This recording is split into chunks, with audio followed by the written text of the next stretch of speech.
here's another thing that really frustrated me with you. I was just like, okay, when you met up with him in the restaurant, maybe this was cut out, Yeah. but I feel like we never got to see you ask Uche the question. And I think you know what question I'm gonna say. Right. Why did you never ask him, Uche, how could you pound me and basically interrogate me for Mm. being a recent cheater, quote unquote. Yet here I am during Black Women's Black Hispanic Asuka month. I gotta sit here and spend time Yeah. with your ex who you recently slept with and who you recently cheated on as well. So, And you don't come forward to me with that. How do right. you do that? So let me tell you, the reason I even went and did that sit down.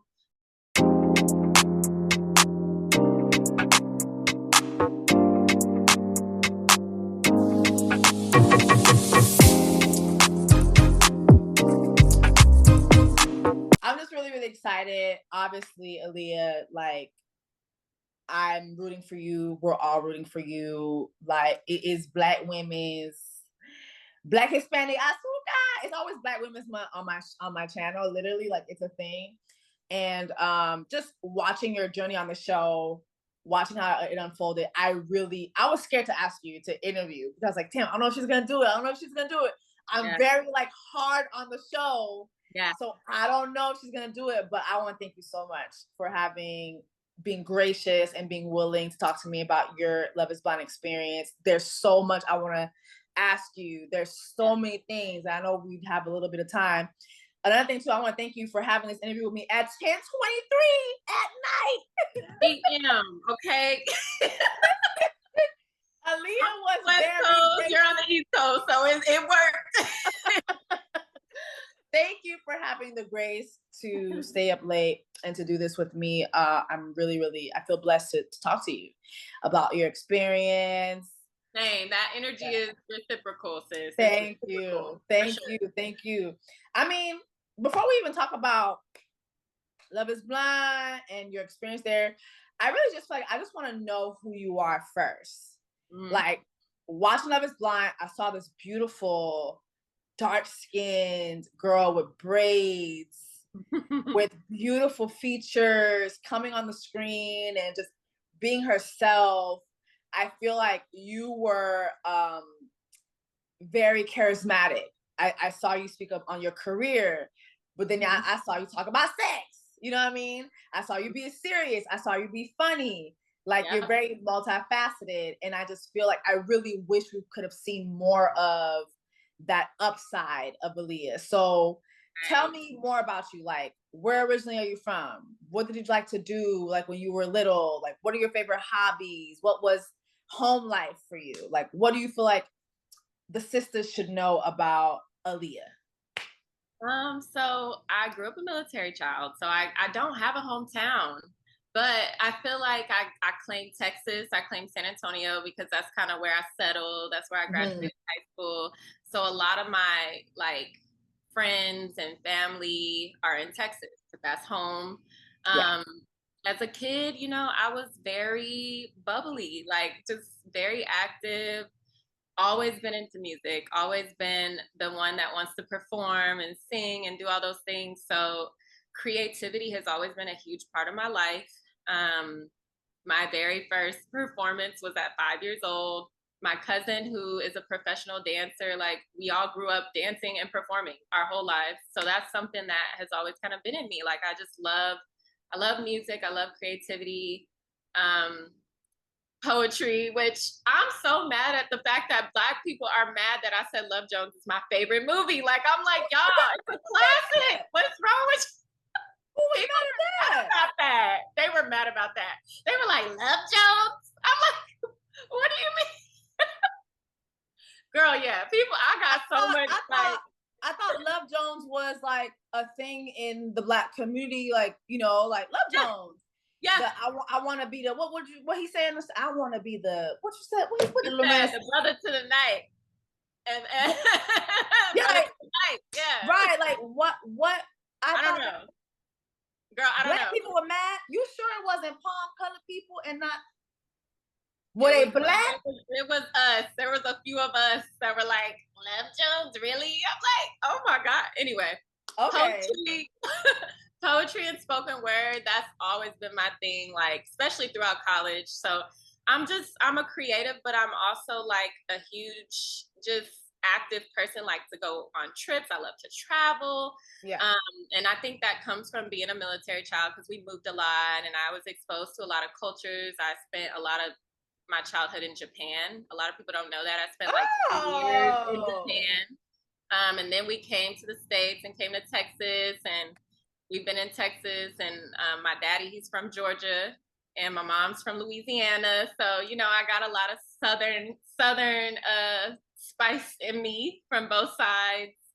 And I don't know, I had a really good childhood. I was the only child for the longest. And then now, out of nowhere, I won't say out of nowhere, I begged for a brother. My mom and dad, they're divorced but remarried. They have more kids, stepkids. My dad had more kids. So now I'm the oldest of like 5 kids. Oh. At my age, I have 2-year-old twin siblings. So I really take pride in being a good example for them because they're all like, they're like kids to me, you know, like my kids, but they're not my kids. But they see me as like an extended parent, you know. I mean, but you're the oldest. Like I'm the oldest of 4, so like I feel like I was a mom since I was a little. Like I was a mom, so that's why I'm taking my time, child. Girl, me and you both. That is literally like I get the when are y'all gonna win it? We take. Yeah. Stay out my ovaries. Stay out my ovaries. Leave. Right. Yeah. So, but the childhood was just, girl, it was active. Teenage years, I was bad as hell. I'm not gonna lie. Thank you, mama and daddy, for being so patient with me. I was bad. But you said that you were a musical child. Yeah.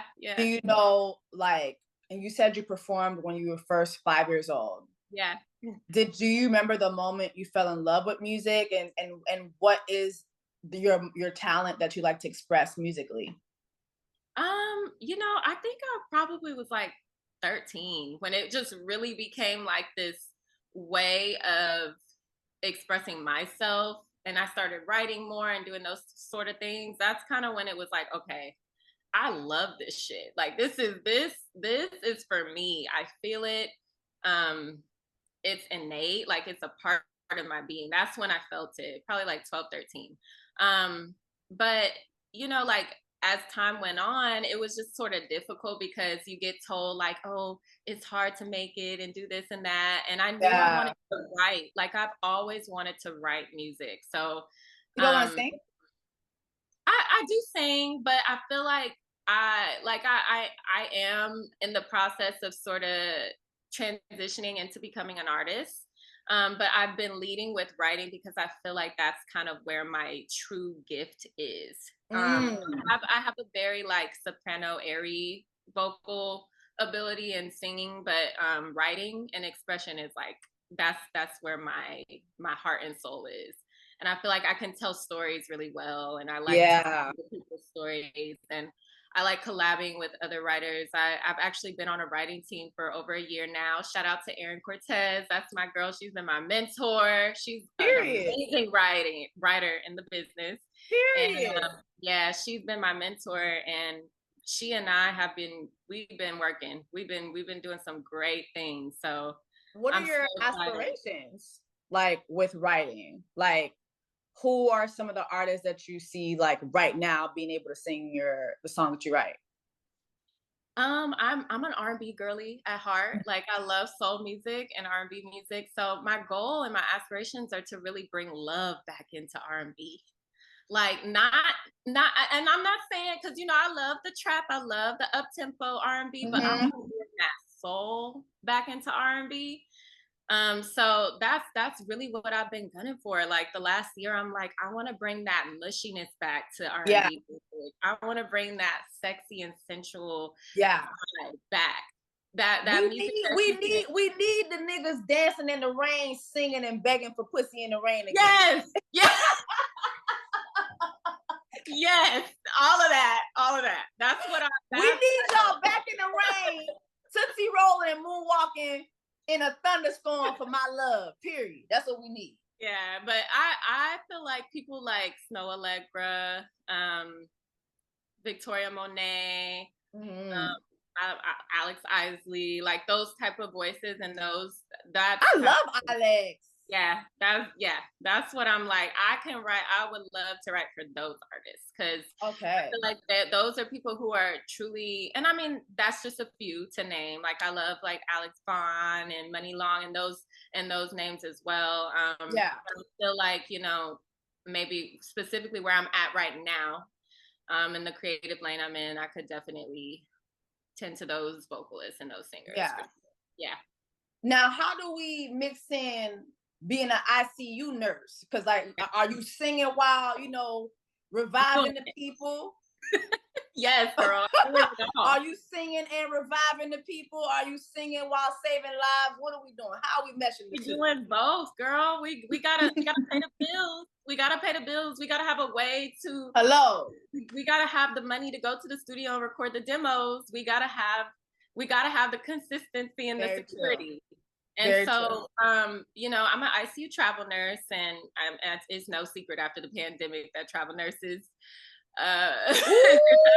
baby, y'all was getting that panoramic coin. Baby, let me tell you something. Because most of my family are nurses, doctors, like I'm Haitian and everything. Yeah. You have to be a nurse, you have to be doctor, you have to be nurse. Oh, yeah. Yep. So when the panoramic hit, I'm telling you, my mom, see if you had doctor and nurse, you know what I'm saying? The panoramic was the time for the nurses. And so I'm pretty sure right now, I mean, you're still doing really great in that career, but how do you find time to balance both? I work 3 days a week as a nurse. And then on my off days, I'm just pouring into my passions. So I'm managing both right now. And it's hard, you know, but no, look, you got to work for what you want. You got to work for what you want. I'm always the person telling people around me, like, don't ever give up on your passions. Like my coworkers, because they will vouch for that. I'm the one that's like, you don't have to just do this forever. If you have to do what you love and that you're passionate about, go for that. Go for it. And that's literally, I've been working at it every single day. Yeah. And I love it. I love it so much. Like I could see myself sitting in the studio for 12 hours any day. I understand. And I know because you're an artist. I mean, well, I mean, you know, it's funny because my experience in the music business has been so filled with turmoil. Like it's just been filled with turmoil. Yeah. But I think that even if I don't get paid for it, I love to sing. And I think people who watch my YouTube, like they get a free performance. Like they just get it. They get it's, you know, this month was Hispanic, you know, Black women's Hispanic Azúcar month, and they got a Hispanic song every video because it is in my nature. It is in my soul to love music. And I really feel like even as a lover of God, I just feel like singing, that is like the highest praise. God loves our voices, you know what I mean? And so like when you're singing and when you're writing your music, that's God. That's literally God in you, and God is a creator and he gives you creativity. And so, and so I just like, I hope that you never lose sight of that. Even if you have to go to work, you have to do all these other things, like never lose sight of the gift that God has given you, which is being able to songwrite, being able to sing, having that musical talent. That is a God talent. I agree. That is a God talent. You're pulling something out of thin air and making a tangible connector between people, between emotion and life. Like that to me is just something that you can't take for granted. You can't. You gotta do something with that. I agree. Yeah. Like I said, even if I don't get nothing, I will always sing. Yep. I will always sing. I will always do it because that is something that I love, and I can see your passion for it. And we've talked offline about some of the things that you have going on, and I just really, I pray to God that things work out for you and that you're able to flourish and that you're able to reach heights that you can't even imagine. You know what I mean? Like, that's my prayer for you. And so, yeah. And so you have nursing, you have music. How the hell did you get tapped on to do this show? Like, how did this come about? You know, it was during the pandemic. I think I might have been one of few people that actually applied to the show. One of my best friends. Okay, so why ain't nobody answer my application?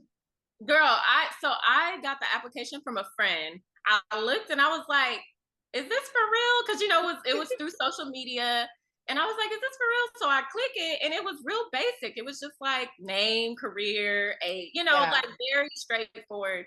I submitted that in 2020.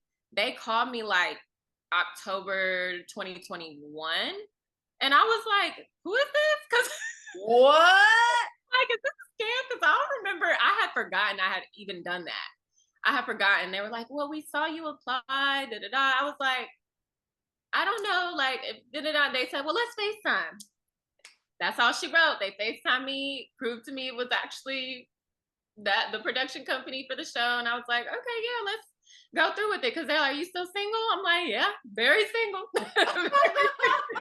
I'm just so you're one of those people who actually, you didn't find a panoramic bay? I feel like everybody got a bay during the panoramic but me. I mean, I had a little thing going on, but it wasn't, no. It wasn't, we weren't going anywhere. No.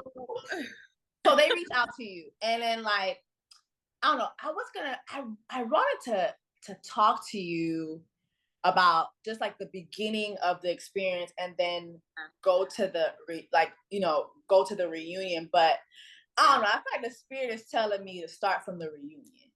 And the reason why I want to start from the reunion is because I was really pissed off watching the reunion. And and I feel like the reason I was pissed off during Black Hispanic Asuka Month is because when you came out, first of all, you looked good. First of all, you looked good. And to be honest, they had the two finest women on the same couch. Praise God. We were so happy about that, girl. We were so glad we were sitting next to each other. Listen, they had the two baddies. They said, yeah, the baddies over here. We don't know what's going on, but the baddies over here. Yes, praise the Lord. They had the two baddies on one couch. Shout out to Taylor. I love Taylor. That's my Lord girl. have mercy. Taylor went through it too. My Lord. Girl. Ooh, that situation was just so weird because let me tell you, I'm actually upset with this whole old Lydia was Aaliyah's pod bestie. Actually, Lord forgive me, JP was my pod bestie. Like designated. Are you serious? We ranked each other high just to have a friend to talk to. Like he would vent to me about Taylor, how much Wait. Yes, girl. Yes. Wait. That's why it blows my mind, Jessie. You missed the January 6th. I had no clue about. Yeah, you didn't know. Oh my God, didn't know. No, and it blows my mind. Like all of it blows my mind. It really does. You didn't know that Mr. Insurrection was your girl. All of it blows my mind. I promise you. Like I'm like, huh? Like he was so down to earth, cool. Like we just chop it. We talk about childhoods. Like that was my friend. So when I saw everything, I'm like, what? How do we go from she's the most this to that?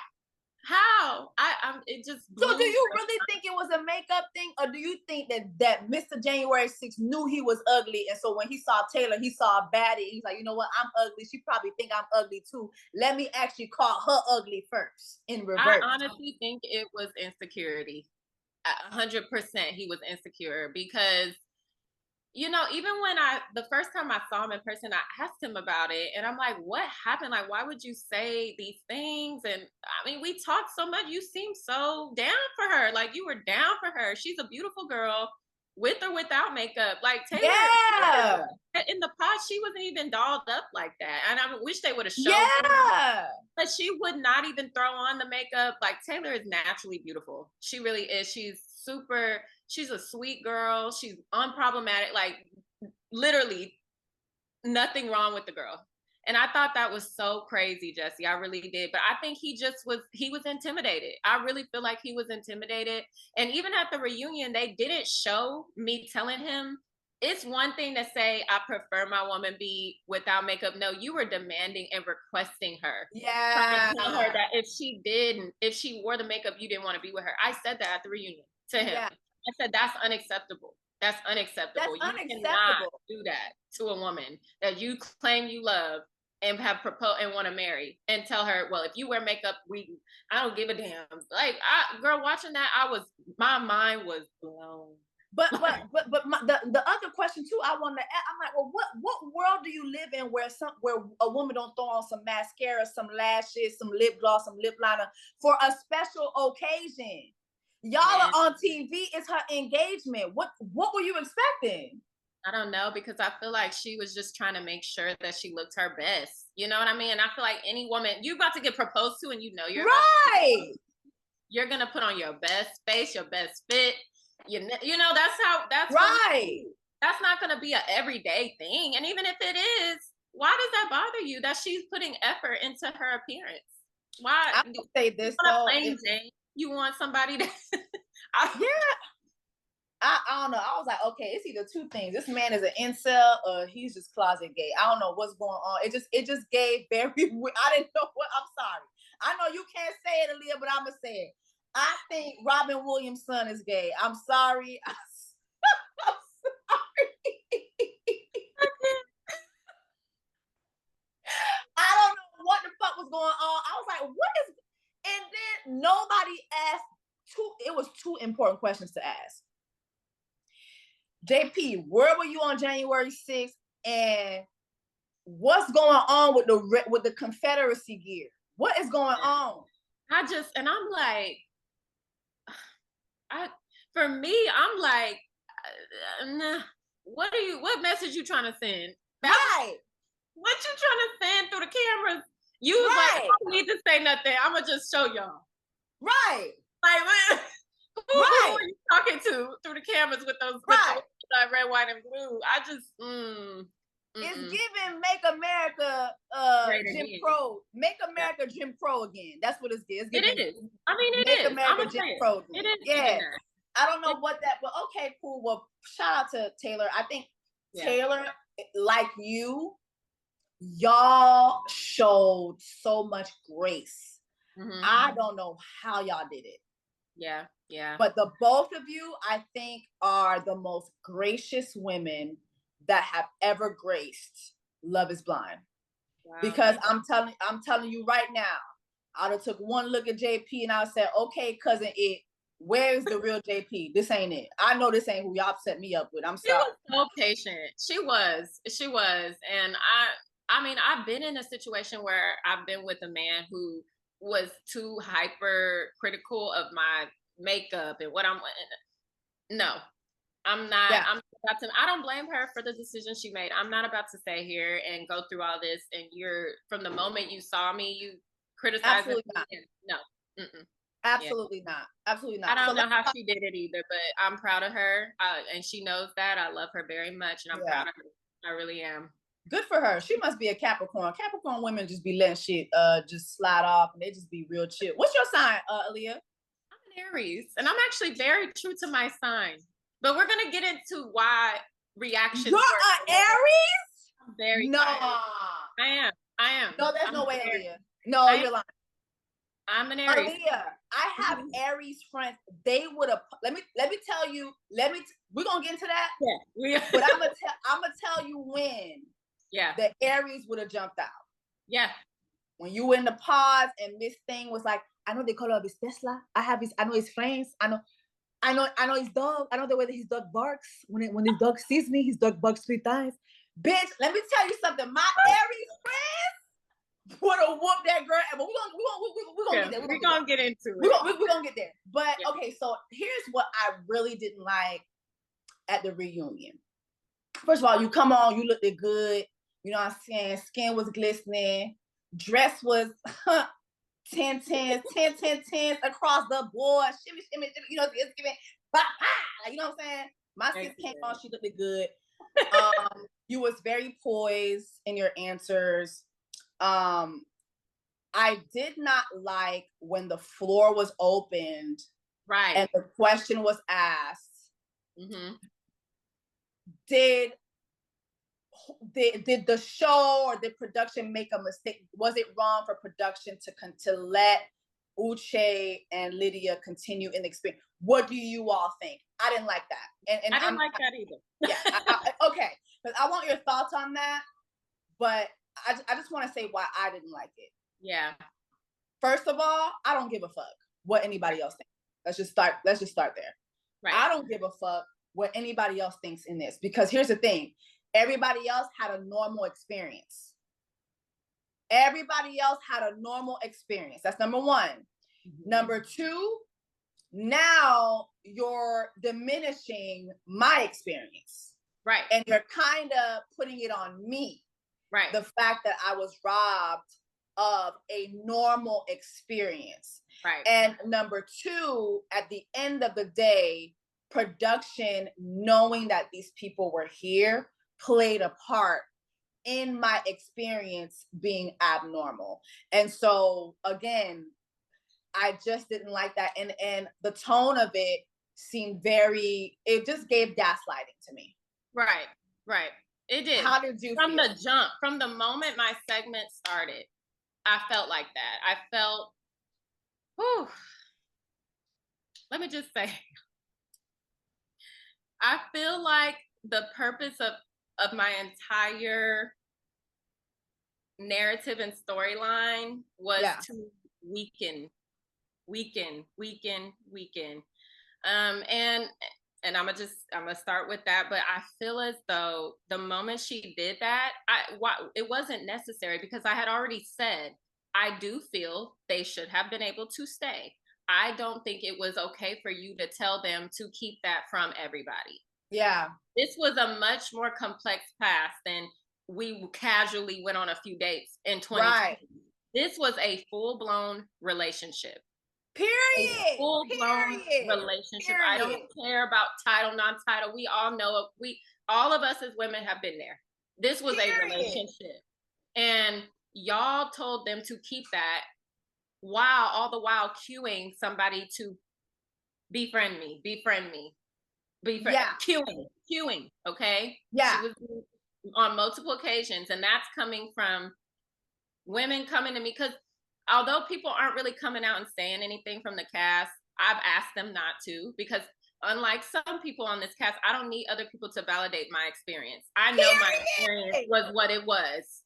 I don't need my girl nobody. She gonna stand 10 toes down. She gonna stand 10 toes down. I don't need nobody else to validate what I went through on that show. That y'all know and y'all saw, because y'all are the ones who, along with me putting the pieces together, y'all was putting them together too. So people know what was going on. This was not a coincidence, okay? And we're just gonna leave it at that. It was not. She, in that moment, when she opened the floor up, I felt like it was, well, how do you all feel? How do you all feel about this? Well, I did it. And then Stacey, well, I don't want to invite, I don't want to seem insincere. But y'all are basically saying, like, you chose to make your experience a bad experience. That's how I took it. Like, you made your experience a bad experience. No, I did not. Because me and the way I'm wired, if I had all the information, I would have moved completely differently. Right. In that lounge and in those pods. Right. And I think, honestly, I don't know if you want to focus on the reunion and stay on the reunion, but yeah, we could talk about the reunion right now. Yeah. Yeah. The other part of the reunion that bothered me was Milton. And me directing my questions to Lydia, and then Milton kind of coming in, and they show his spiel, but they don't show my response to his spiel, which was, Milton, you cannot invalidate my experience based on your experience with Uche. You just said in this moment that you and Uche were not befriending each other. You weren't peers. You weren't these things. That's not what was happening on my side. And were you on my side to be able to tell me how I should feel about what was said and not said, how my boundaries were crossed multiple times the day of the conversation on the couch that you all see, as well as the next day, the following day, the day that I left, twice I told Lydia to give me space and respect my boundaries. I don't want to talk about this with you. Wait. Hold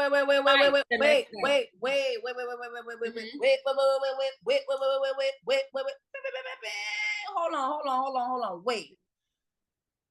She did that again? Twice the next day. She came and wanting to talk about Uche. I don't want to talk about Uche with you. I told you after that conversation took place on that couch.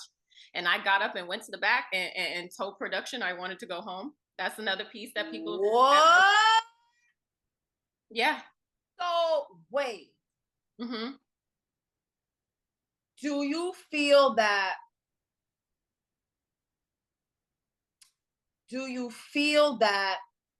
She was preying on you, or do you feel that she was being given a beat? So a lot of people don't understand, in reality television, there's something called beats. So I know that because of my previous experience.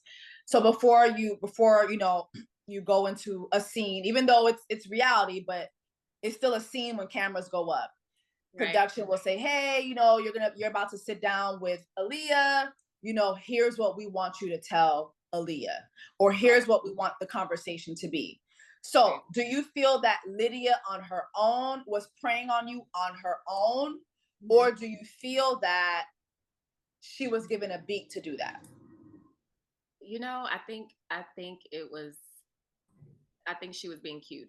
Yeah, I think they were I think there was some sort of from the moment they knew, if they didn't know prior to us coming there, if it was the first day in the pod they showed, I think they were like, oh, we have something here. That's just me. Yes. Oh my gosh. It was being pushed on her. I don't think she necessarily wanted to be as inconsiderate of my boundaries, but it just got out of hand. You know what I mean? And then just to see how emotionally invested she's still, her emotional responses and things to Uche, to me, what people don't understand is I didn't see Lydia's facial expressions from the angle. Oh my gosh. I had never seen and heard what really went down in that pod the first day. Yeah. I never got I didn't get to see that footage. I don't see Uche's body language on the other side of the wall. Yeah. All I hear is the tone. And that was still enough for me to be like, something isn't right. That was a gut feeling. That moment on the couch when you and Lydia are hugged up, and you're kind of telling her about Uche, whatever, and she's like, oh yeah, oh, he said that to you, and it's like, you're not seeing her expression. I'm just putting that together. You're not seeing her expressions. Wow. Yeah. That was tough to watch back. The scene in the pod with him and her, that was clarifying, confirmation. And again, just that conversation on the couch, that was the moment where it was like, I know people don't see it because I have a mentor who has worked in reality TV. And she told me before I went and filmed this show, do not fall for the okie doke. Don't act out of your character. Don't pop off. Because they're going to focus on that. Yeah. Don't do it. That is why I'm sitting there but my wheels are turning. And I'm like, as soon as I get off this couch, I'm going to ask to go home. And I did that. I went to the back. I was like, this is bullshit. I'm going to just say it. This is bullshit. Aaliyah. And they were like, the way you're putting everything, the way you're doing the math right now, I'm like, what the fuck is wrong with Aaliyah's ass? Now she's getting me mad now. What's wrong with this bitch? Yeah. Don't understand what the fuck is going on. Now I get it. You're being stoic because you want to keep your composure. You don't want to give them any footage that they can use against you to make you out to be an angry, mad Black woman. Yes. Yes. That was it. That was 100% it. Like, I promise, in the moment, that was when I realized something isn't right here, because I told her, no, I don't want to hear it. No, I don't. And it just kept coming. Even the whole, we slept together. I'm like, okay. And I get up off the couch. I go and I say, this isn't right. I don't know what's going on, but something isn't right about this, and I don't want any parts of this. We'll go and talk to Uche, see, get the answers. I go back in there. We talk for 8 hours. Why they only show y'all 2 minutes? I don't know. Wow. But we were in that pod for 8 whole hours. And although I did get to a place where I was like, okay, maybe there was a lot of gaslighting. There was a lot of like, well, why wouldn't you want to be in this situation? Why wouldn't you? Who would want to be in this situation? Wait. Squidward asked you why you wouldn't want to be in this situation?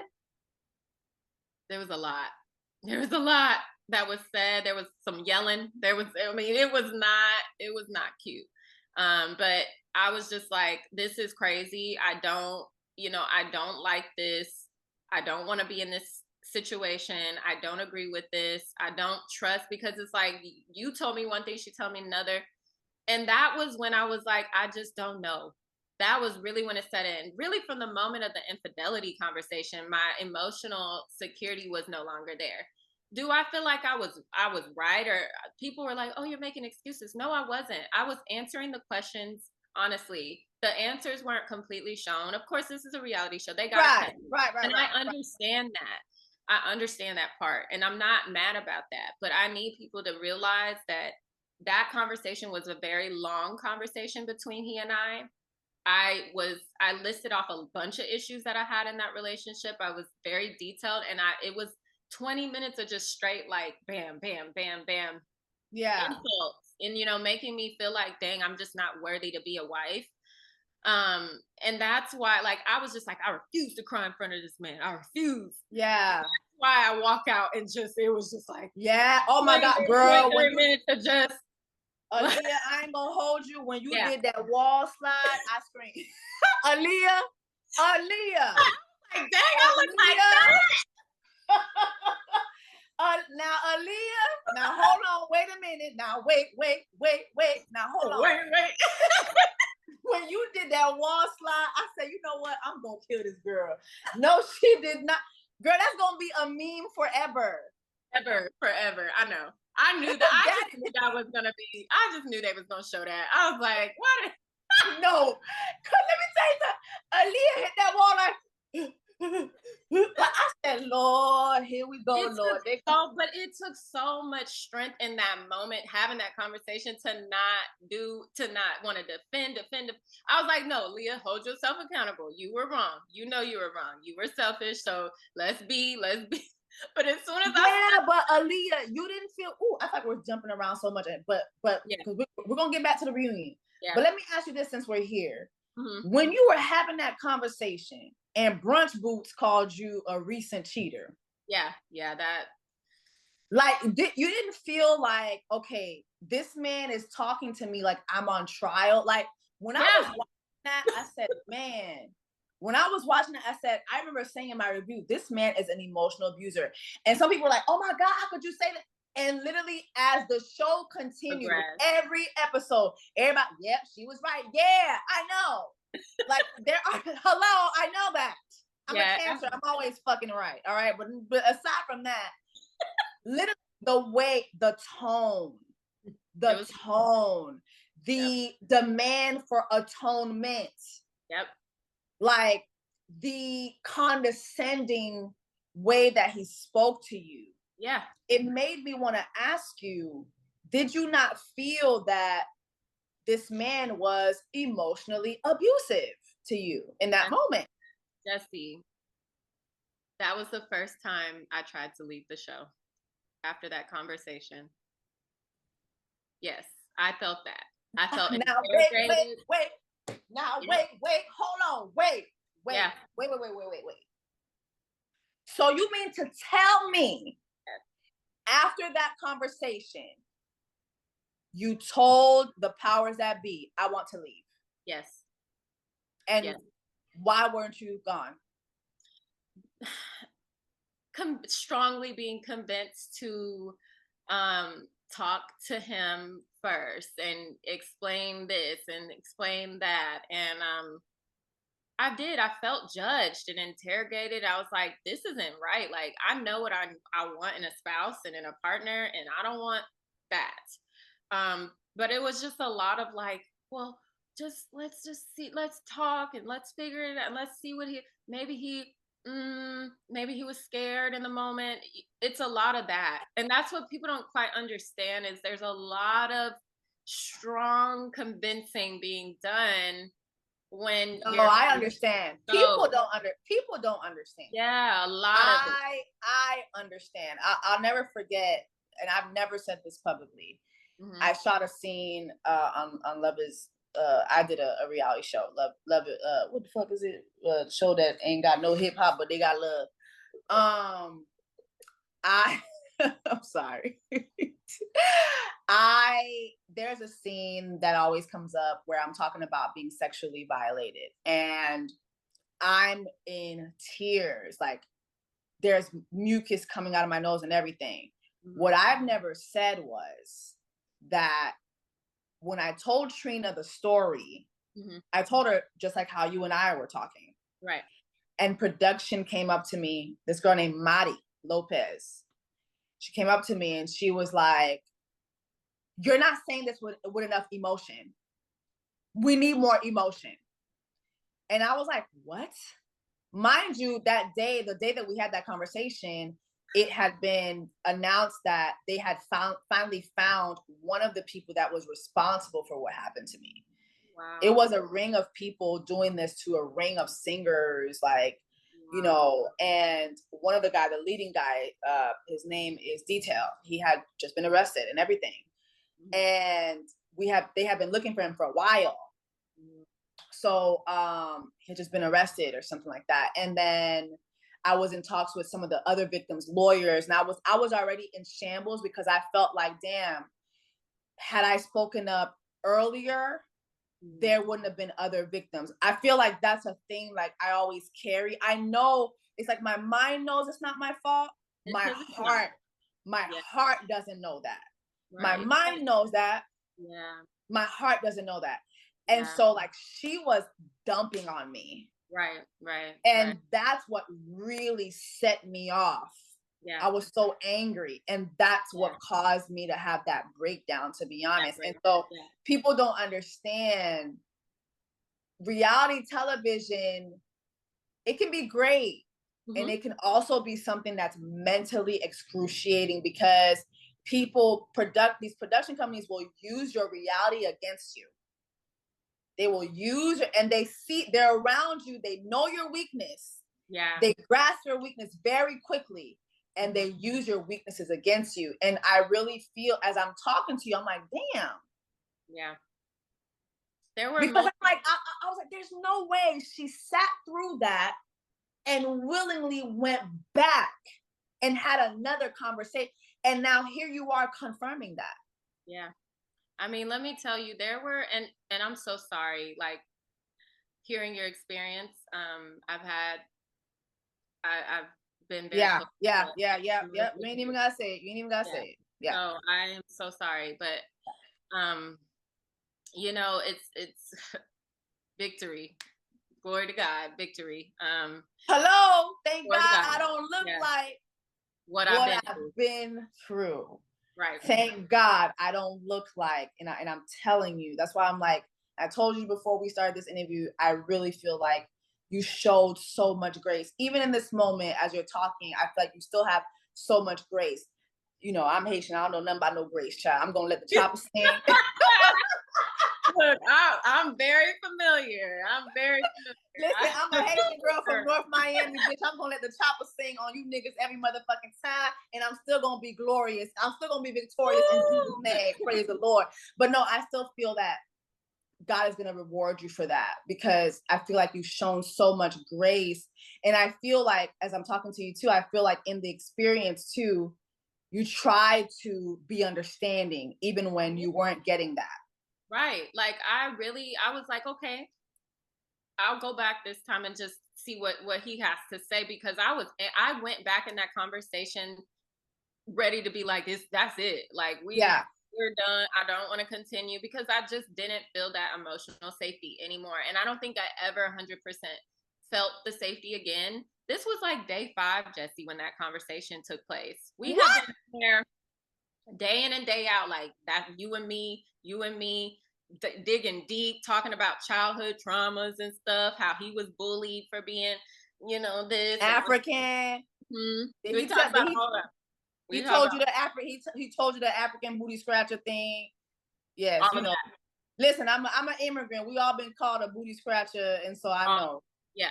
So, and I will say this about him too. I do feel like, to his credit, he has said this, that they didn't show any of that, and I do feel that.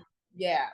I hate that. Yeah. I hate that, because there were so many, and not just with Uche and I. There were conversations amongst so many different people. Yeah. Me, Rob, Enoch, and I mean, good, heartfelt, like beautiful moments, vulnerable moments.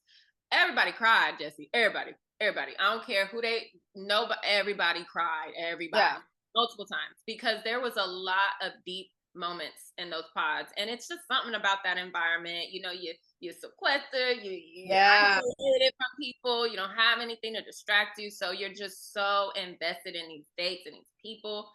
And I wish they would have shown more of that. I don't know. It's off-putting. Let me ask you this: did they feed y'all? Hell yeah, girl. We were fed. Okay. I think they was like, we're not going through that again. We were fed, but I do wish they would have fed us some healthier foods. Like, I don't want to eat pasta every day. Anyway. Oh, hell to the nah. They was feeding y'all pasta. They was feeding y'all Alfredo every day. Just heavy stuff. I'm like, shoot, I don't want to eat this every day. I'm trying to stay cute. I might get engaged to him. Right. What the fuck? But anyway, but yeah, I will say that conversation, that was the first time I tried to exit it, and I was convinced to stay. I went back. I was gonna end it, and I had I was talking to other people in there, so I was gonna. No, literally, that's literally one of my questions too. Was, okay, did you have other connections in the pods? I did. I was talking to Jared Gibson for a while. I was talking to Enoch for quite some time. Enoch was very competitive. He was very competitive with Uche.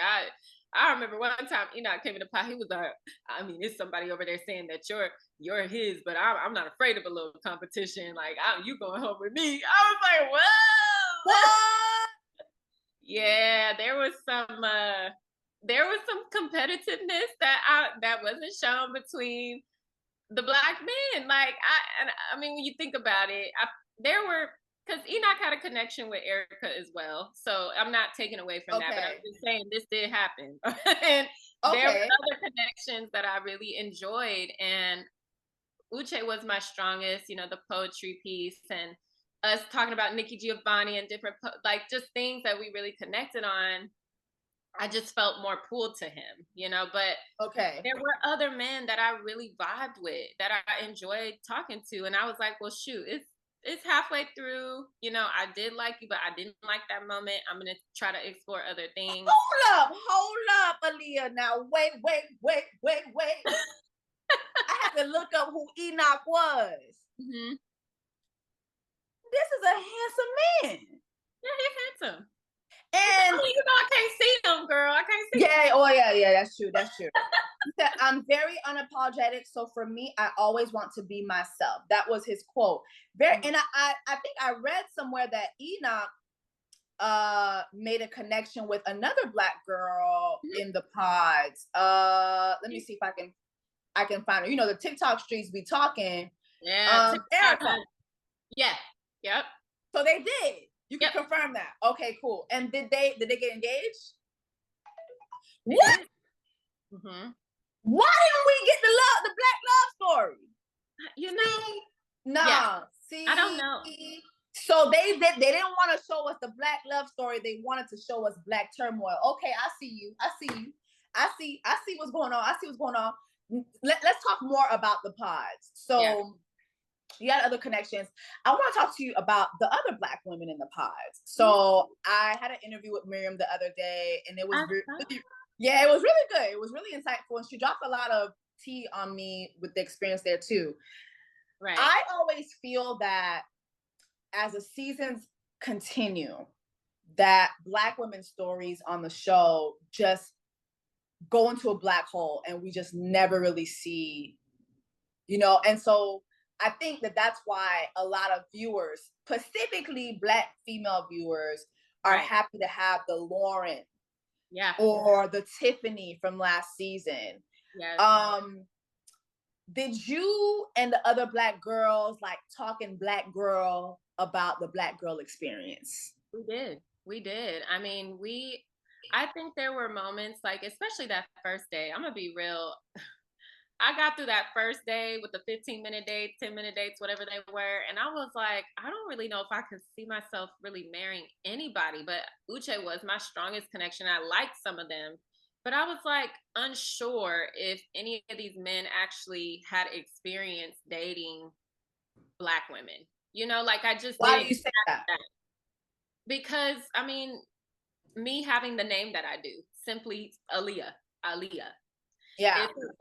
It's a giveaway, right? Yeah. And I felt as if like there were certain men that as soon as I said my name, it was a no-go. It was a no-go. So that wasn't very encouraging. And just being, I would you rank, and then the next day you come back and it's like, oh, you only had dates with these people. So and so cut me. Wow. Like that kind of stuff. And that was happening to all of us. So when we would be in the lounge talking about that kind of, me, Linda, Miriam, Chandra, where Erica, we're talking about that. It just felt as though like, do these men even really, are they open to us? Like we're here and we're open to everyone. And of course, a lot of us prefer, I'm not afraid to say I prefer a black man. I have dated outside my race, but I prefer my black kings. Okay. I want a black man. So you've had some pink meat before. Oh, okay. All right. All right. Well, maybe it wasn't pink. Maybe it was a little beige. Okay, we'll talk about that in high school, girl. Okay, we'll talk about that after. I'm sorry. Let's stay focused. My bad. Let's stay focused. I prefer my black men. Okay. I've dated African men. I've dated Asian men. Puerto Rican. I'm open-minded, and I want black love, and I think that's okay to have preference, but own your preference. Okay, own your preference. Even you Nigerian men who don't prefer black women, own it. Why are you? She's talking to you, Squidward. She's talking to you, brunch boots. If you don't like us, why? If you truly feel like there's nothing wrong with that, then own it. Why are y'all afraid to? That's where I'm like, why come into spaces where black women are here and you know that you don't want that? Why even come here? Right. And I mean, I don't know, as far as my connection in the pods, Uche, I don't know what his true I don't know. I'm just saying that, yes, I'm gonna say it. I don't, because I didn't know him before. On his social media and stuff, I did go through the following. I'm gonna be real, because I feel like we all do that. Ain't nothing wrong with that. We all do that. See who you follow, what type of women and stuff. Of course. And just I feel like he might be the type of man that's like, okay, I can say a black woman is beautiful, but if you had to choose between one and the other, I don't know that you would choose a chocolate woman. That's what I feel. Now, did he say that to me directly? No. He told me that I wasn't his usual type. he told five men, five men, Okay. So five of them came to me and told me that he said I was not attracted, my pictures weren't cute. Wait, Aaliyah. Mm-hmm. Hold on. So you mean to tell me Brunch Boots, Squidward, Uche was in the group chat telling the so you mean to tell me Supercuts was in the group chat telling the other cast members, the male cast members, that you were not attracted, that your pictures were not cute? Yes. Yes. And they were like, I mean, I mean, since he's already openly spoken out against him, I will say one of them was Izzy. One of them was Izzy who told me this. And Izzy was like, I don't know how you're dealing with this. Like, cause this is what he's saying. I don't really like it. Everybody's kind of like, why you know, because Izzy was like, I think you're a beautiful woman. I do. You know, like, yes, I have my type, but he felt like whatever was being said in that group chat, it was too far, you know, and like and this is multiple men. Like all these men are lying. No, they're not. Are you serious? Yeah, so that was hurtful, and you know, to be told, well, what I like, because you can't tell somebody what is hurtful to them and what's not. That bothered me. Right. That bothered me because when we were in those pods, I didn't know if he was short, stocky, nerdy. You know, based on his voice, I know what I was gonna really get. Aaliyah, Aaliyah, I love you. I'm sorry. How that voice alone, I'm so sorry. I could not. Aaliyah, Aaliyah, we're gonna have a real conversation this evening. That voice was a hell no. Girl, the pods do something. It's something in the air. That's all I'm saying. The pods is. Did they have AC in there? Did you feel all right? Were you hot? Those pods were hot.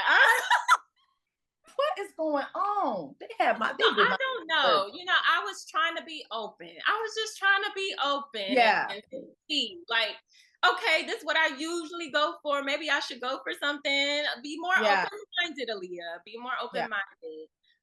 Because I mean, yes, per usual, Aaliyah likes a very, you know, edgy, a man that can do both, who can dress and do this, but has that to him. I like that. That's what I like. But I was like, let me try this. Let me just see, because I do like intellectual men. I do. I'm very attracted to that. So I was trying to think outside the box.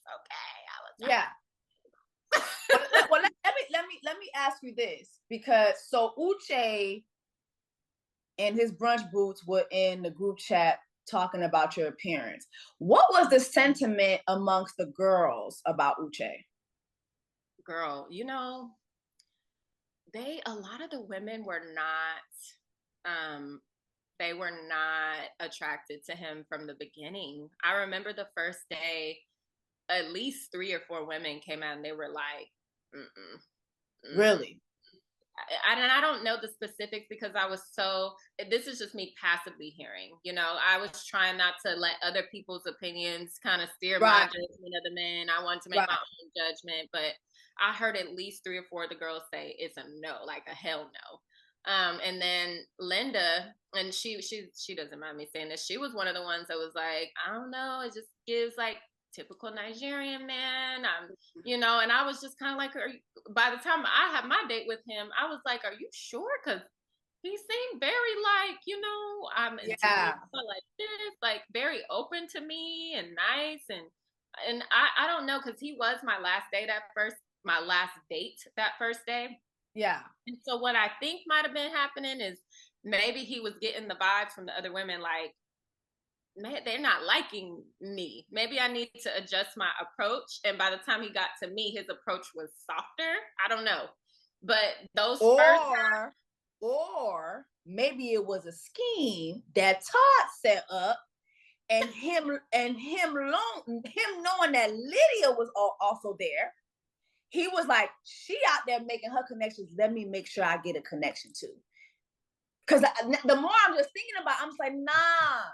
Now this all sound like a scheme that Todd set up. to come to us with the bullshit.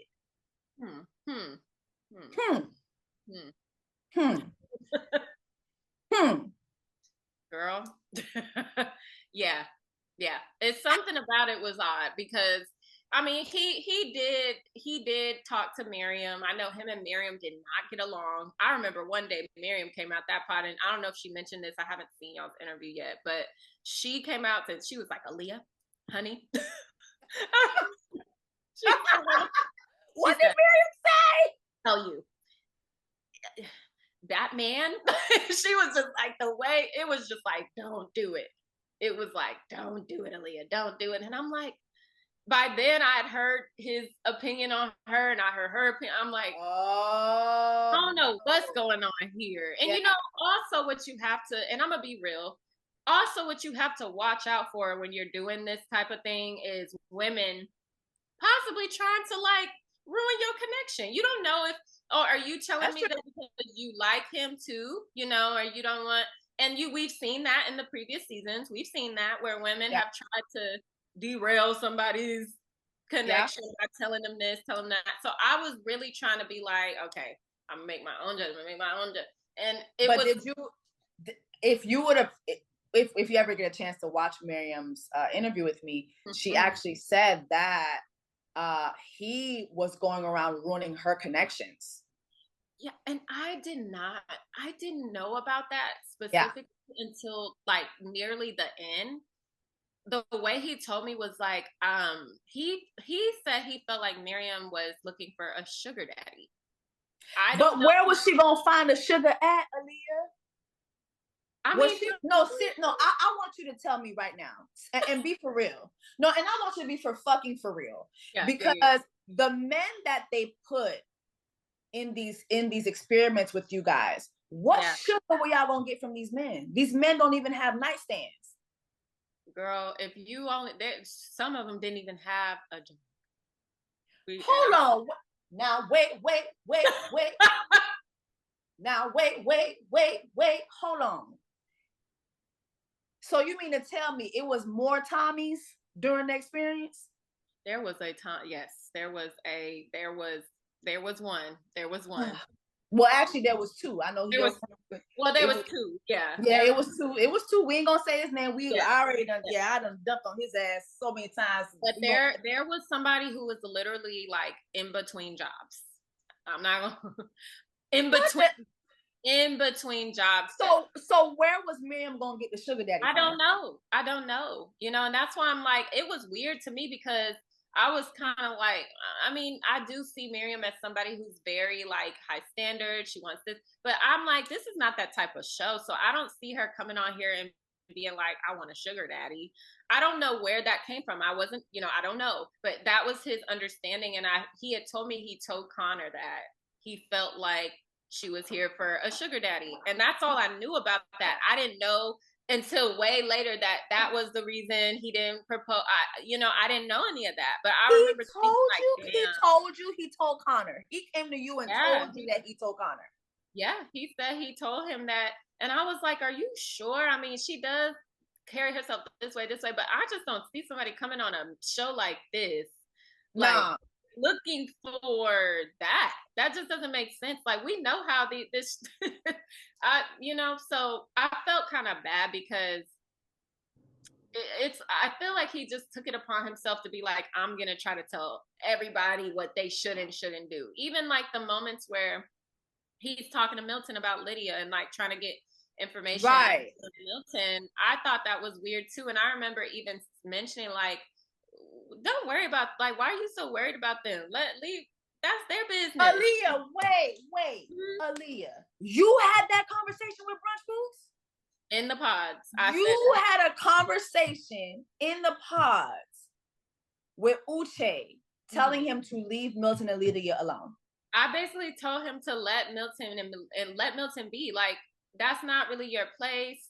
Milton can make his own, like, who are you? Because he felt like, well, I'm the oldest here and all the guys look up to me. And I'm like, that's still not your place. If that man doesn't come to you and ask you, you shouldn't go to him. And be like, because to me it felt like they were both too emotionally invested, and that was just something that was lingering in my head with all of it at the end. You know, when all the stuff came out, I'm like, just why are you so emotional about that? Why do you care about this? Why does she constantly put Yeah.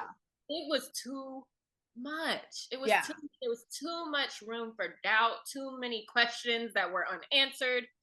It was too much. And that is ultimately why I left. In addition to the fact that I tried to leave 2 times before due to other issues, you know? So it was just not, it wasn't right. In my heart of hearts, I knew that. Yeah. Yeah. Mm-hmm. So now that I know that you had left, well, you had tried to leave several times, then you leave. Mm-hmm. What the hell made you come back? Because I ain't gonna hold you, Aaliyah. Yeah. Mm-hmm. That is when you lost me. I was like, okay. Yeah. I was like, okay, whatever she get at this point, Lord, she deserved. I can't defend my sister no more. She done burned too many bridges at this point.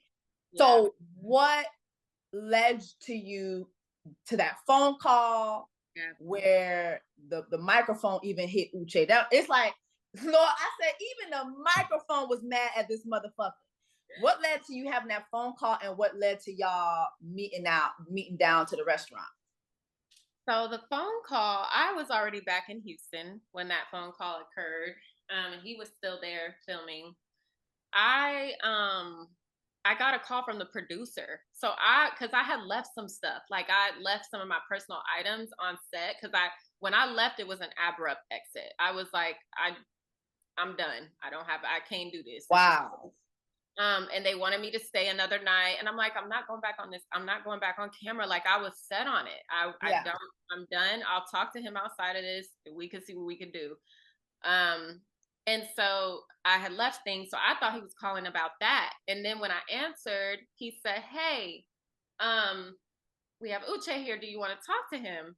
And I was like, "Oh, okay." Like it was, to me, it didn't come off like it was gonna be that type of conversation. I'm thinking he knew, maybe he was still waiting on the flight. I don't know. You know, I'm unaware of what has happened. Didn't know that they sent him in the pod to still propose. None of that. So I get on the phone. Wait a damn minute. Now what? Oh, hell no. Girl, I'm telling you.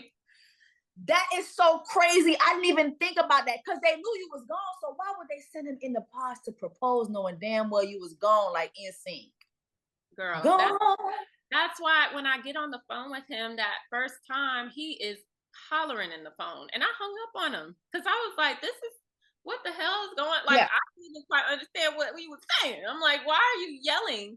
And, you know, so I hung up, and then I think they called me back, and I was like, hello? Like, I'm not doing this whole, because by then I was just like, I was just like, and that's why at that point I was tearing and crying because I'm like, dang, I can't get a word in. Like I'm trying to explain what's been going on. You're not receiving what I'm saying. Right.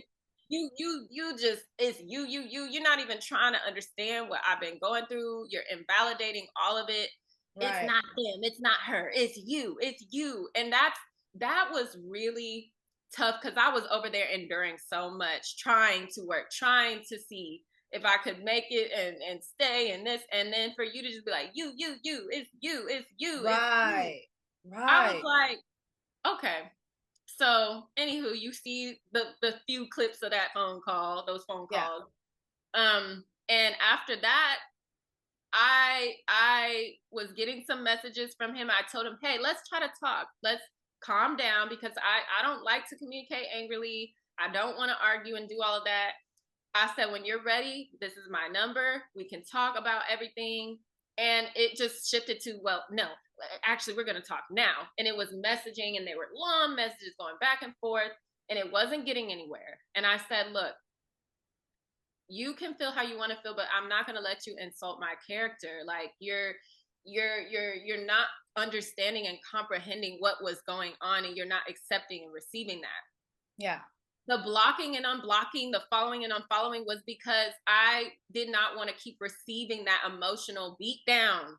People are trying to make it seem like, oh, you're crying, you're this, you're that. No, like, how much can a woman take? Like, I don't want to keep receiving that. When I'm sitting here trying to be level-headed and have a conversation, and I'm being talked to like that and insulted like that, and it just, and not only that, but I'm sorry to interject, but it's like you're getting that from him, and then you have production calling you, like, so now I'm understanding the whole gist of it all. You had a lot of pressure.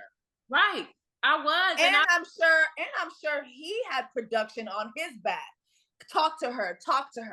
Right. Talk to her. And so even though, yeah, he ain't shit, but I'm pretty sure he had production telling him to reach out to you as well. So you have production on both of your backs. And then you have this man who's condescending, you know, who's very, like, just narcissistic, very emotionally, it's just a whole lot of impact. It's too much, and it's hitting you too much.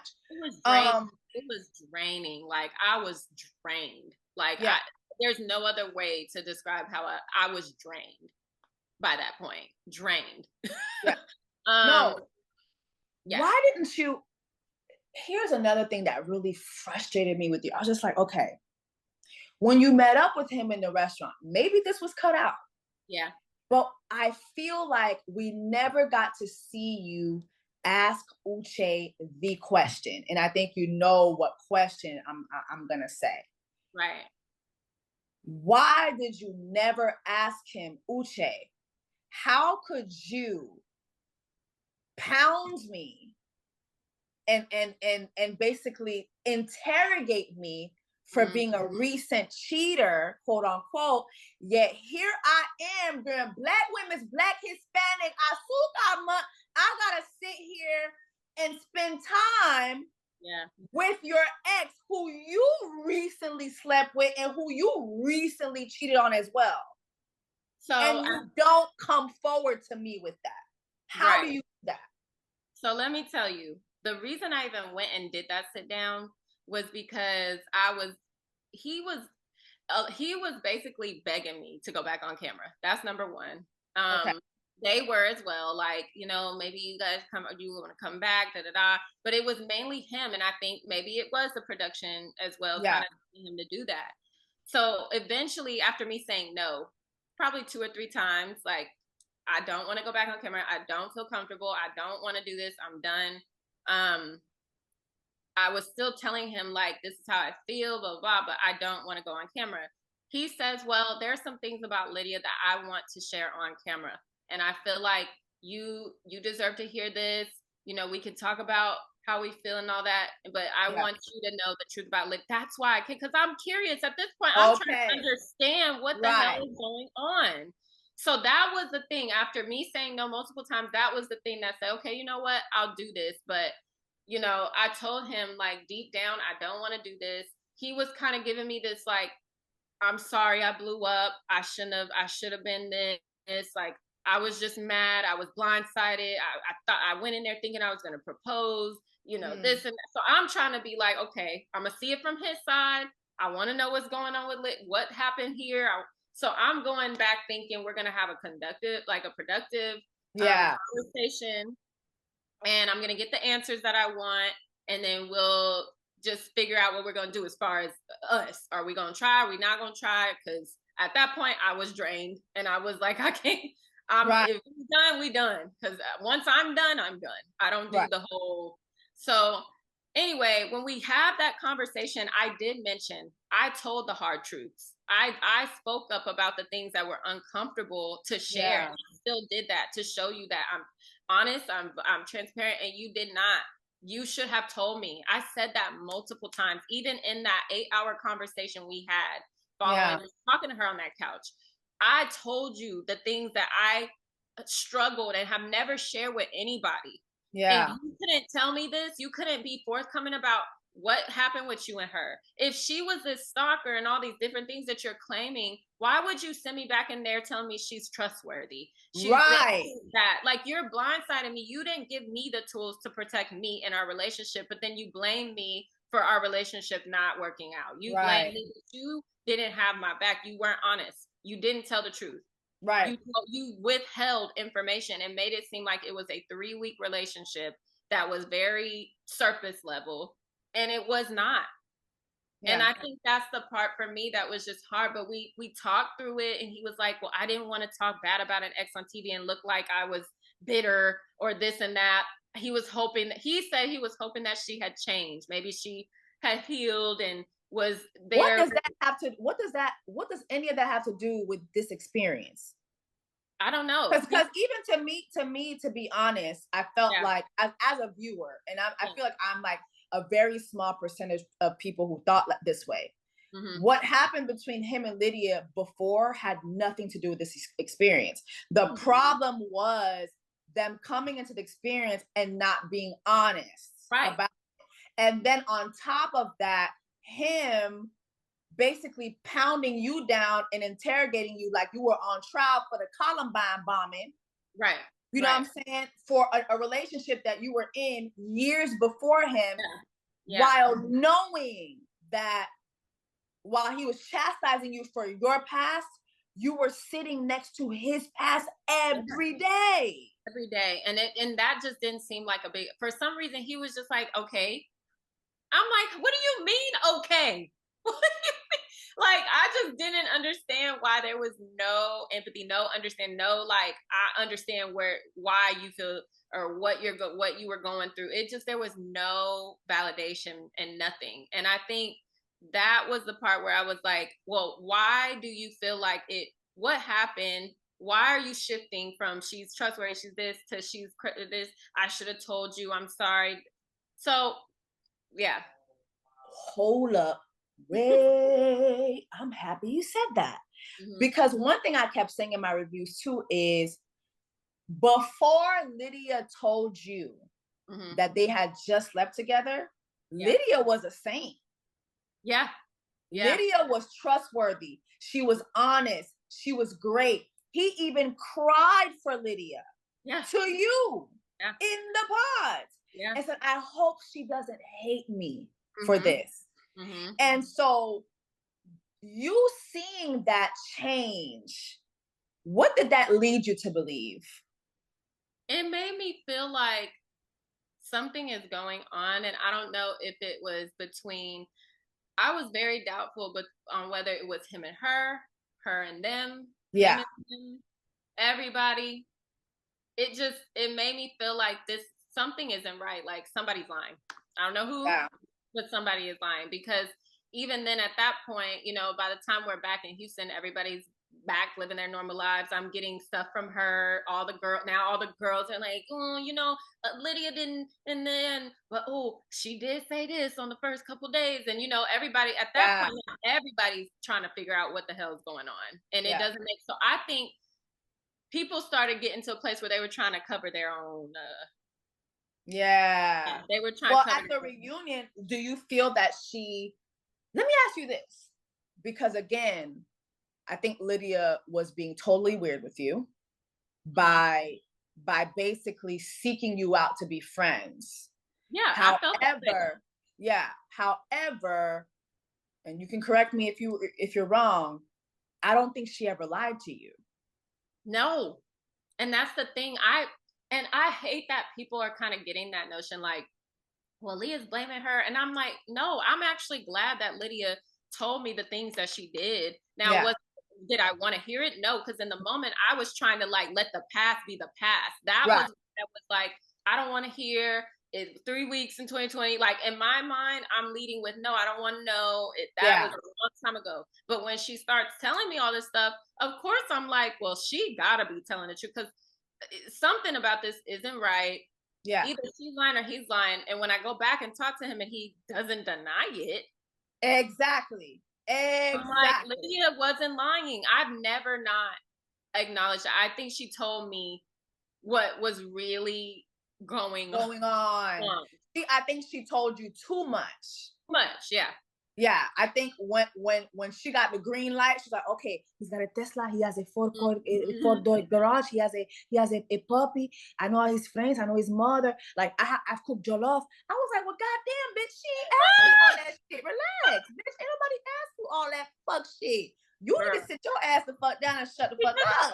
I was like, I want him to introduce me to. I didn't want to know about his all of that. I was like, Exactly. I wanted an authentic experience. I didn't want to know what kind of car he had and all. I didn't care about that. I was not worried about that. I wanted him to, Exactly.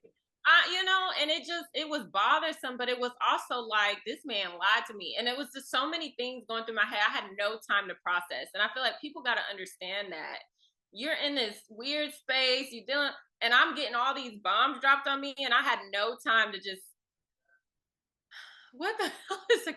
It was a mind fuck.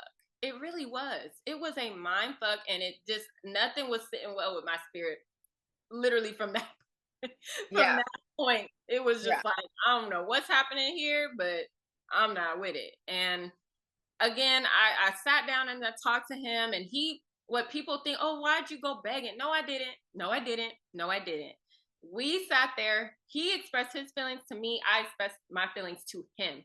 We said, okay, let's see if we can try. Because again, all the negative stuff didn't start till like halfway through. The first 5 days, I had a really pleasant experience with him. And I was trying to see, oh, maybe the stress of all this, maybe I don't know. Let me just see outside of this if he's a good man. It took 3 weeks for me to say, no, there's something. Yeah. That's it. There was nobody was begging nobody. Nobody was like, oh, please take me back. No, there was none of that. It was just, we had this bond. We clearly want to see if we can do this. And it just didn't. We did not have enough chemistry anymore. The trust was not there. I'm sure for both. Because he said he couldn't trust me after I left. I can understand. Maybe you couldn't trust me, but I couldn't trust you because there was a lot of information that was not given to me. Exactly. I didn't feel you had my back, and then the whole infidelity conversation. There was just too many things.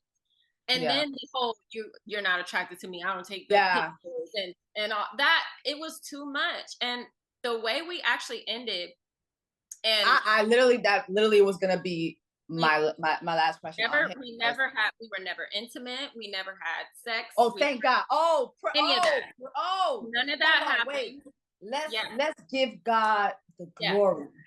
That never happened. Praise is what I do. Yep. Yes, Lord. Woo! Hallelujah. Yes, God. Oh, we give you all the glory, Lord Jesus. Yes, God. Oh, girl. Oh, praise is what I do. No, we gotta give God the glory. Because I'm gonna tell you right now, Aaliyah. Speak on it. The experience was fucked up, but God saved you. He did. I say it all the time. The people closest to me know. When I first came back and they said, what made you leave? I said, y'all, I prayed. I was praying. Hallelujah! I was praying. And I heard God say, why haven't you left yet? Oh, God. Oh, my God. That's what I heard. I'm a spiritual woman. And that's what it was. God was like, come on, baby. It's time. It's time. But I do feel that because the way I was handling things, even though I was trying, I'm like, okay, let me see. I just knew, like, I can't move a certain way with this man. This is something. And we never were intimate. And when I found out all these things, I talked to the men. They had given me a lot of insight on what Uche was saying and doing. And, he's telling me, well, let's try to work through it. And let's take it one day and let's try to work back towards this. We went on a date. I didn't really hear from him much, after that. And I just didn't feel it. Like, it wasn't giving, I desire you. I want to be with you. I wasn't feeling that. Well, the cameras were gone. The cameras were gone. My dad, I love my daddy. That's my homie. My daddy was like, this is what it is, baby. Yep. He said that exact thing to me. And it took my dad and the guys and people telling me, Aaliyah, you deserve this. Like, come on now. And then on top of that, I'm a travel nurse. I was like, I'm going to go back to the Bay Area and make the bank because I was even considering staying in Houston, in Texas, to try to see if we could. And there was no confirmation. There wasn't enough. And I said, I'm not giving up anything else for this show. Nothing anymore. And that was it. I told him I think that and I told him on the phone call that the last phone call we had that I felt like he was a fake person, Yeah. that you are not you're not genuine to me. And he was like trying to be, well, we be friends. I was like, I don't befriend people like that. No. I don't Absolutely befriend not. people who go and say one thing and then do another. I'm not wired that way. And he can deny and say and try, but he knows that conversation took place exactly like that. And I never looked back. I never looked back after that. How do you feel about him basically saying that in his Insta stories, because that puss ass hoe didn't have the guts to show up to the reunion because he knew y'all was gonna cook his ass the fuck up.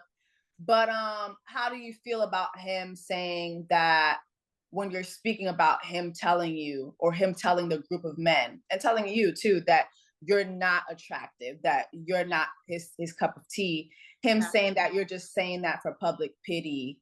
How do you feel about that? Yeah, we had a discussion about that recently, and we did. And I said, I spoke on my experience. You know, the conversations that we had right before I ended and said, I don't want to deal with this. You said that you wanted to take things this way, but then you're dating other people. You're telling the guys this. You're not interested in me. Right. That's my experience. That is my truth. That's what I felt. Whether you agree with that or not has nothing to do with me. I'm speaking on my truth.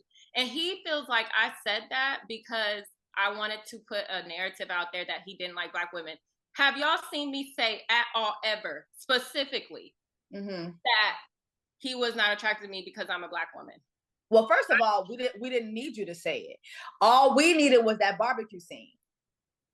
The barbecue scene tells us everything we need to know when it comes to how he feels about Black women. So that was y'all's conclusion, right? Right.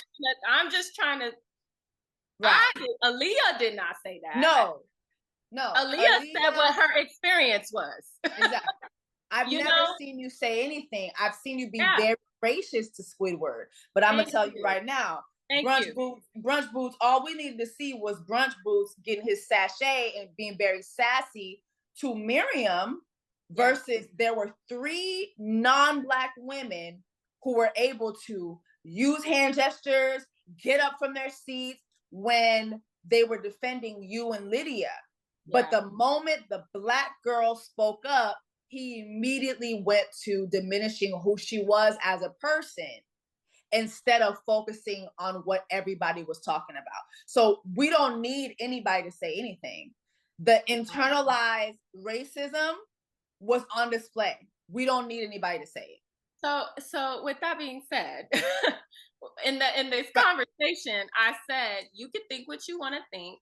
I spoke on my experience, and I told him, I'm like, the proof is in the pudding. Like these guys have the group chat. I have text from you saying that I wasn't. You said to me, you weren't my usual type. I didn't think from the pictures. Then I saw you in person. I thought, oh, she is. But regardless, you said I wasn't your type. That was the truth. So for you to try to, I think because all this public scrutiny is getting to him, and he needs somebody to blame, and he's threatened to do things like, oh, I'm gonna show that you sent me these, and you did. Do whatever you want. I don't. First off, you're not gonna hold me to a past version of myself that was being manipulated, left that was emotionally distressed, like mind fucked, all that. If you want to put stuff out there, put it out there. I'm at peace, honey. I have moved on. I got a man. I'm happy. Period. I don't need to do all of that. If you want to, be my guest. Like that's how I feel. For real. And not only that, but if whatever he thinks he's gonna do, it's not gonna work, because baby, the black women got your, like, I hope you know that there are millions. I hope you know that there are millions of Black women who stand with you, period. And I do want to move on and ask you this. So you go through this experience with the show. how long after this do you say, okay, I'm ready to get back out there? Because this experience was so wild. Yeah, it was rough. Shout out to my therapist. Okay. Period. The good Period. Lord, my family, my friends, and my amazing therapist. Because I'm a strong advocate. I love pushing that. We need to protect our mental, ladies. We Yeah, yeah, need to protect your mental. absolutely. Utilize those resources. It doesn't make you crazy, bad, all of that. It's a tool. We need to use the tools that we have.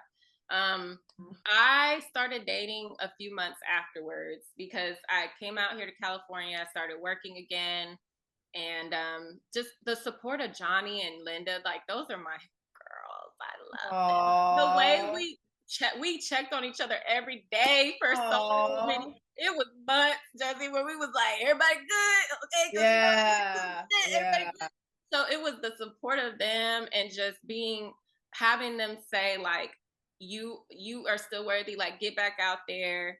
And I eventually I just started dating again. I was dating a few people just casually. When I met my now partner, it was very organic. And I went to this event, went to this R&B cruise party, day party by myself. I was looking good, and it was. period. I haven't said Did this. you have your titties out? A little bit, a little bit. Yeah, it was a little crop top with a little. It was a little two-piece set. So it was my first, but it was literally my first time stepping out. You know what I Yeah. mean? Like stepping out again. Step. You was like, you know what? If I'm Yeah, gonna step, I'm gonna step step. out. Yeah, that was my first time doing that in a while. So Yeah. I was feeling good and I was having a good time. And he slid way on over to me like, "You look very beautiful in orange." Compliment my What? outfit and offered to walk me to my car. Just the conversation was just flowing, and he was very charming and just chivalrous, and has been that like consistently. We made a year in September, and he is Oh, consistently doing what is required without being asked, without having to be cued. There's no emotional abuse, there's no narcissism, there's no controlling. We just freely love each other. We pour into each other. We're best friends, and we have fun together, and we're growing with each. It's beautiful. And I get, oh, because let me tell you, the reason why I'm talking about it like this is because I want people to know you can go through stuff like that and come out on the other side. Just focus on your healing. Get yeah, to a place where you can say, you know what was it with me that made me be drawn to this?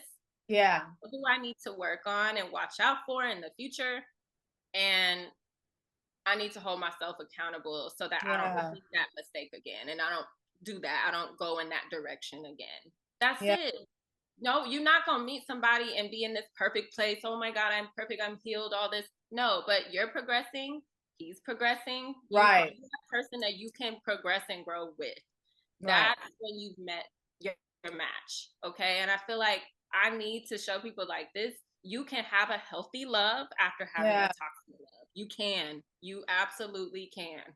This is the healthiest relationship I have ever been in my life. Wow. The parents love him. His parent, like the family's in. This is it. We good. I'm good. I'm off the market. I don't care. I have no problem Oh, admitting that. This is my person.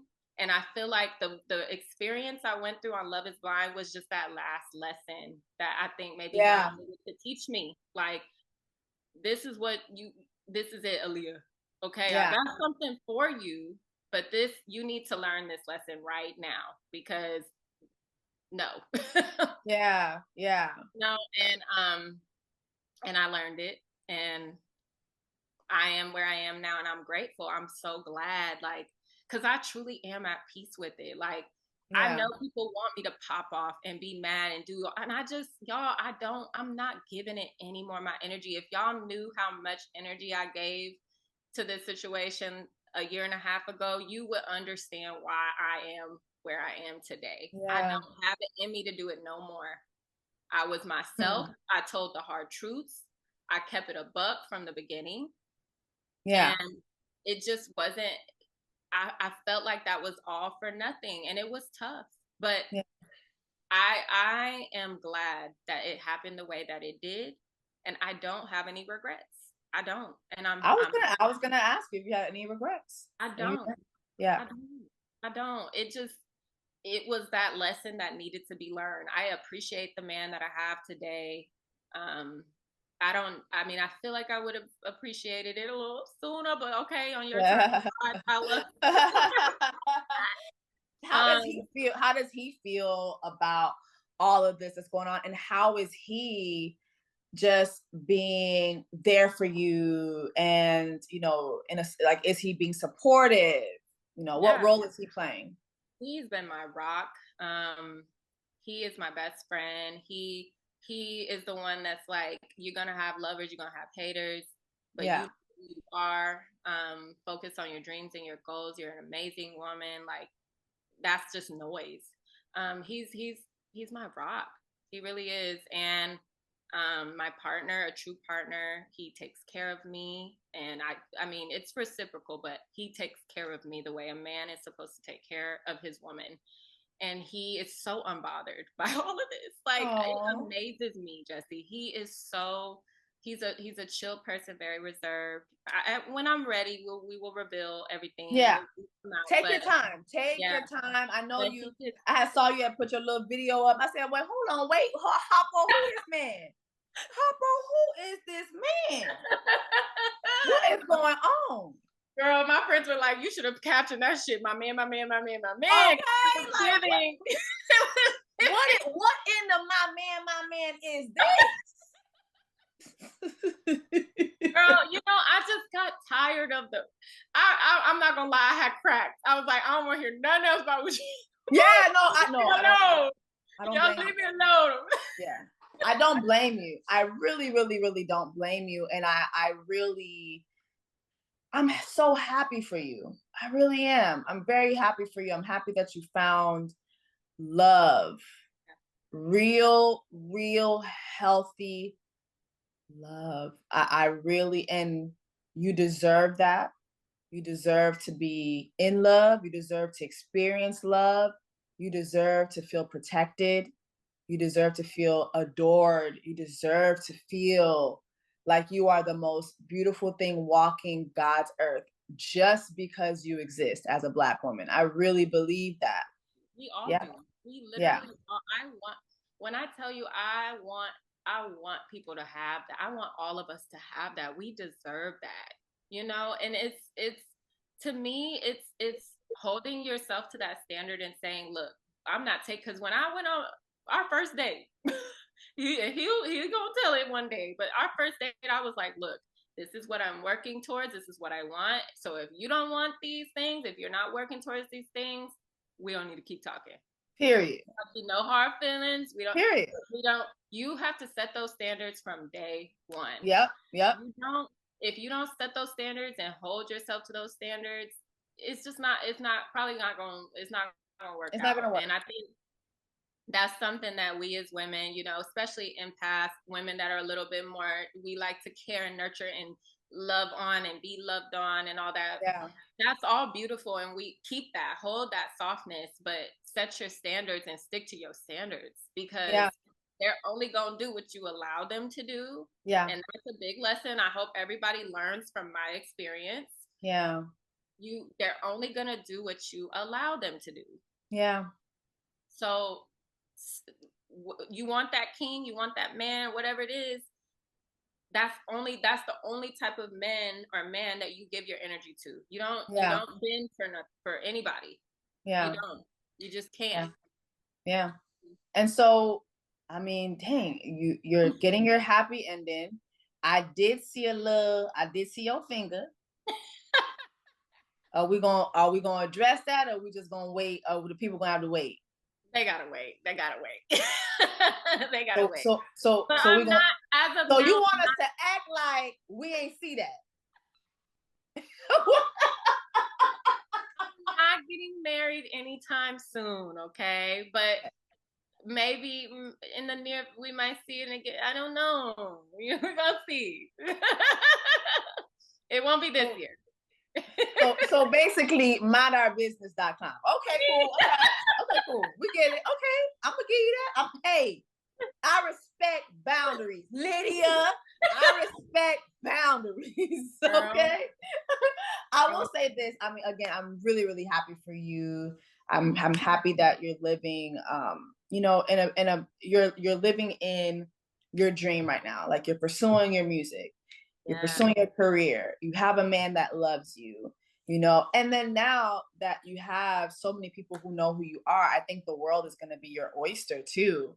What do you look forward to doing, in the future with this platform that God has blessed you with? I just want to pour into our women out here. I want to spread positivity. I want to embrace raw creativity again. I feel like, we're just not seeing that as much anymore on social media. I mean, we see a lot of people trying to create and do and do and do, but I mean like creativity from the core, like from the heart. I want to push that out there. And yeah, I just want to live and I mean, if you like me, you like me. If you don't, you don't. But I just want to be me. I just want to be free to be me and spread love and positivity through that. Spread creativity, music. Yeah. All of it, all the above. Poetry. Y'all gonna see a lot. You're gonna see a lot as far as that goes from me. I love to travel. I'm everywhere. So you're gonna see a lot of that from me. Yeah. And I want us to be confident, like especially us as Black women, we need to walk in that and own that a little bit more. Yeah.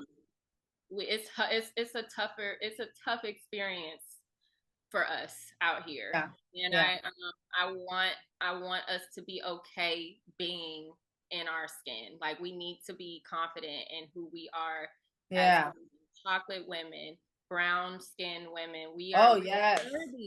We're worthy to be wives and loved and catered to and have that softness and have a man treat us like a queen. Like there's nothing like that. There's nothing like that. But walk in that queen energy before the king comes. Like embrace who you are, love who you are, and everything else will fall into place. I promise. But just be you. Be your authentic you. Don't be afraid to be transparent and honest. We don't have to be perfect to be loved. We don't. We don't have to be perfect. We don't. I know. I feel like I always struggle with feeling that. I feel like you're talking to me. I feel like you're talking to me right now because it's so true because I mean, I definitely feel that just as a dark-skinned girl, that life just keeps trying to tell me that I don't deserve that. And that's why I feel like even when I've watched Love is Blind, I've talked about this since I've been reviewing Love is Blind, is the Black girl experience. And that's why it was really important for me to talk to you and Miriam. I feel like, yes, you stuck out to me, but so did Miriam, in the sense that, and then so did all the other Black girls that we'll probably never get to see again. Not just from your season, but all the other seasons. Woo! I just feel that these shows do not showcase us in a light that encourages the world to love us. And we already have the world reminding us every single fucking day that it hates us. And then you watch this for entertainment, and now Black girl trauma is my entertainment. And so I think it's very important just going forward. I know for me, I'm going to continue to use my platform to uplift girls that go through this experience and uplift Black women, period. But I really want to continue to give a voice to those who go through these experiences in front of the masses and remind them that, girl, you experienced this, but now you're here and we got you. Like, we got you. So come tell your story. We got you. Whatever you got going on, whether it's a business, whether it's music, whether it's drawing, I don't give a fuck what it is. We're going to support you. I don't care if your dream is to whistle while you twerk. We are going to support you. And I actually want to say, because I don't know if they want, but a lot of the Black women from the past seasons have been very supportive. And I want to send love to all of y'all. You know who you are, who have been supportive towards me through this and through the end and reaching out and checking all of you. And I'm talking from way have been very supportive. And I feel like there is that understanding and that connection. We get it. And it's not easy. And even my other girls, Chandra, Linda, Erica, all of us, like, we understand, we know. And yeah, it's just, we got to keep it pushing. We're going to keep going. We're still worthy.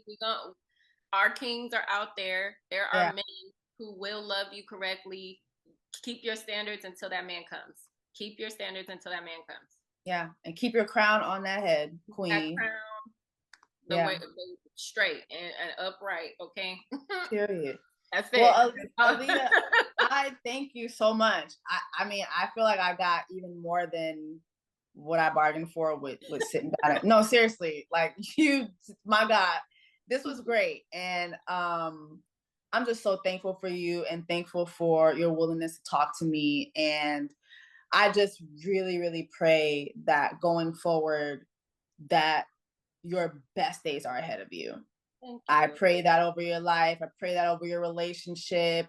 Pray that over your dreams and your goals, that your best moments, your best days are truly, truly, truly ahead of you. I want to thank you so, so much for showing us what a classy Black woman looks like, what a gracious Black woman looks like. You are one of the most gorgeous women I have ever seen on my television screen. Thank you. You are the preference, period. And I say that from the bottom of my heart. Girl, don't do that. I'm sorry, I know, but it's like, I say that from the bottom of my heart. That you are literally, you are the meaning of beautiful.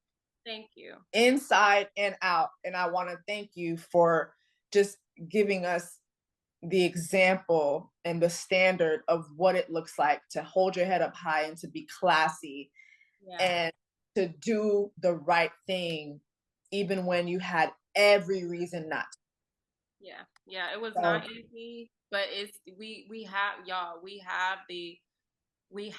to, because it's our story, and I wasn't gonna allow somebody to do that to me in those ways. I just wasn't. And I'm proud of myself. I am. I know it doesn't look the greatest and I look weak and this and that, but baby, if you know me, you know me, and you understand why, and you'll appreciate in the long run that I didn't act that way. It wasn't because it's not like I never wanted to. I knew what I was representing in those moments, and I couldn't do us like that. I couldn't. And there's a reward for you for that. And again, I want to thank you. Let everybody know where we can follow you on all social media platforms. If you have a website, let us know. If you have, let us know everything we need to know before we leave. Okay, so I have Instagram and TikTok, same handle at AALOVE4_. And I mean, please contact me via email. I do have a manager for business things, but if you just want to send me a shout out, my personal email is attached to my account. So please reach out. Follow me. I have a lot coming very soon for all of you. A lot of creative projects coming that I really hope you all enjoy. And some music coming as well. So I hope the R&B girlies and lovers are ready for that, because I'm trying to bring that smooth groove back. So I hope you enjoy it. And thank you, Jessie, for having me. Like, girl, I've always been a fan. Like, no. Well, you know, so this is such a huge honor. Like, I feel like you were the best final Love is Blind interview I could have, because I'm done after this, y'all. Okay, I'm putting it out there. I'm not talking about this no more. Jessie got the full story, because she's the real one, and she's always been real, and we know that's why we all love her. And I saved it for you, because I was like, you know what, my story is gonna be told the right way. So I'm gonna do it on a trusted platform. So thank you. Oh, thank you. I really do. No, thank you. Thank you. And on that note, that's it. We out. That's it. She's done. She's